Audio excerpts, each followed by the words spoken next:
দাজ্জাল এখন কোথায় আছে? উত্তর, সে পৃথিবীতেই আছে। কোথায় আছে? পৃথিবীতেই। কোথায় আল্লাহ পাক রেখেছেন আমরা জানি না, কিন্তু সে যে পৃথিবীতেই আছে তার প্রমাণ তামিম দারির একটা হাদিস। তামিম দারি রাদিয়াল্লাহু আনহু একটা দ্বীপের মধ্যে দাজ্জালকে বন্দী অবস্থায় দেখেছেন। দেখে নবীর কাছে এসে বলেছেন যে আমি এটা দেখেছি। নবী সাল্লাল্লাহু আলাইহি ওয়াসাল্লাম বলেছেন, আমি তোমাদেরকে যে দাজ্জাল সম্পর্কে সতর্ক করেছিলাম এটাই সেটা, সে বের হবে অচিরেই। এবং সেদিন সে বলেছিল যে এই বাইসানের খেজুর বাগানে খেজুর থাকবে না, এখন সেখানে খেজুর নাই। সে বলেছিল তাবারিয়া হ্রদে যখন পানি থাকবে না তখন আমি বের হব, এখন তাবারিয়া হ্রদে পানি নাই।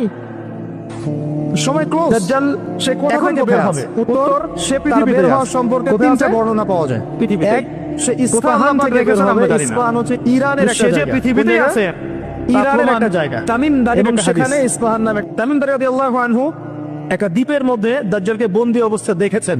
দেখে নবীর কাছে এসে বলেছেন যে আমি এটা দেখেছি। নবী সাল্লাল্লাহু আলাইহি ওয়াসাল্লাম বলেছেন, আমি তোমাদেরকে যে দাজ্জাল সম্পর্কে সতর্ক করেছিলাম এটাই সেটা, সে বের হবে অচিরেই।